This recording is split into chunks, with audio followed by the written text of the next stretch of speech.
আসসালামু আলাইকুম। সবাই কেমন আছেন? তাসমিনের রান্নাঘরে সবাইকে স্বাগতম। আজকে বানাবো ডিম মামার ভাইরাল ডিমের চাটনি। ডিম চাটনির জন্য এখানে আমি হাঁসের 7টা ডিম নিয়েছি। আপনারা চাইলে মুরগির ডিম দিয়েও বানাতে পারেন। প্রথমে ডিমগুলো আমি সিদ্ধ করে নিব।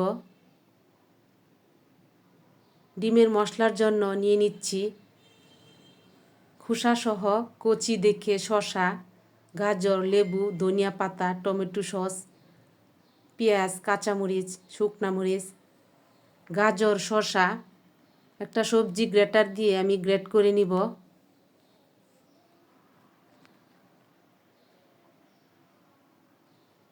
চুলায় পাতিলে বেশি করে পানি দিয়ে বসিয়ে দিলাম। এখন ডিমগুলো দিয়ে দিচ্ছি।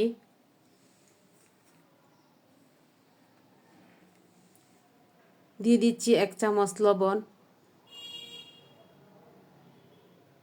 লবণটা দিলে ডিম ভালো করে সিদ্ধ হয়, খোসা ছাড়াতেও সহজ। ডেকে দিয়েছি 8-10 মিনিট ডিমগুলো আমি সিদ্ধ করব। সিদ্ধ হয়ে গেছে, খোসা ছাড়িয়ে নিলাম।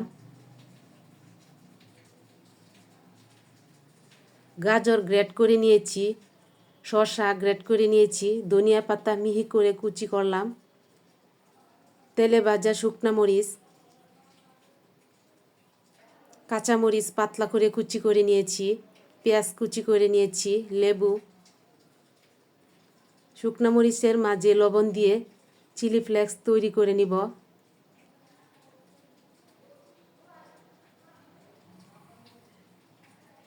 মরিচ কিছুটা রেখে দিয়েছি, মনে হচ্ছে ঝাল বেশি হয়ে যাবে। ডিমের চাটনিতে একটু ঝাল হলে ভালো হয়, আপনারা আপনাদের প্রয়োজন অনুযায়ী নেবেন।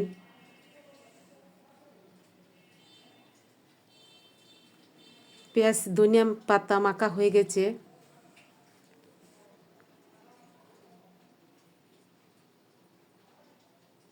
এখন দিয়ে দিচ্ছি 1/2 চামচ বিট লবণ, 1 চামচ চাট মশলা,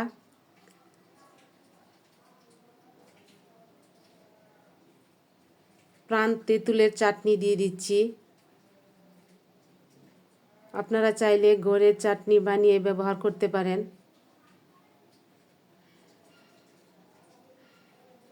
এখানে 2 প্যাকেট তেঁতুলের চাটনি দিচ্ছি।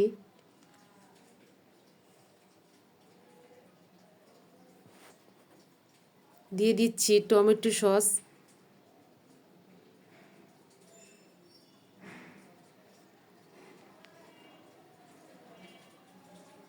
দিয়ে দিচ্ছি কাসুন্দি,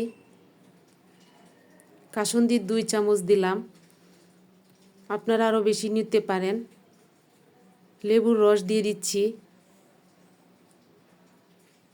ভালো করে মেখে নিয়ে নিব।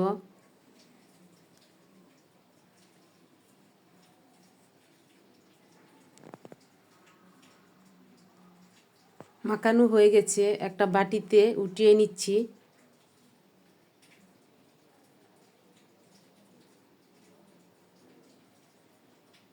ডিম নিয়ে নিলাম, একটা ছুরির সাহায্যে ডিমের মাঝ বরাবর কেটে নিব। পুরোটা কাটা যাবে না, তাহলে ডিম আলাদা হয়ে যেতে পারে।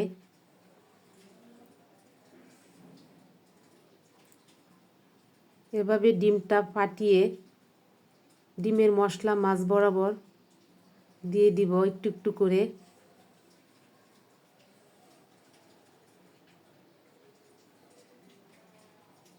অনেকে ডিম খেতে চায় না, ভালো লাগে না। এভাবে ডিম বানিয়ে দিলে অনায়াসে খেয়ে নেবে।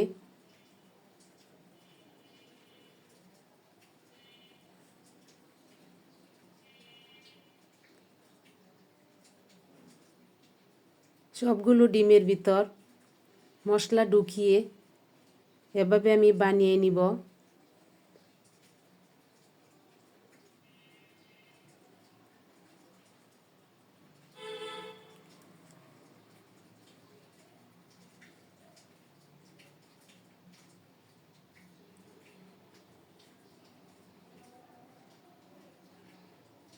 ডিমের ভিতর মশলা ঢুকানো হয়ে গেছে। আমি আবারও আরেক প্যাকেট প্রাণ তেঁতুলের চাটনি উপর দিয়ে দিয়ে দিচ্ছি।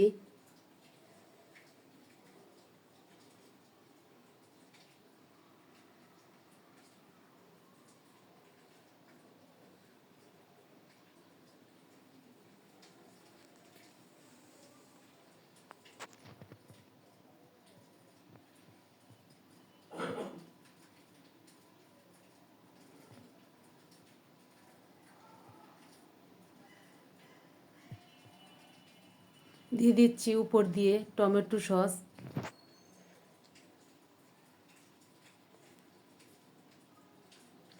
আমার ভিডিওটা যদি ভালো লেগে থাকে তাহলে সাবস্ক্রাইব করতে পারেন, লাইক কমেন্ট করতে পারেন।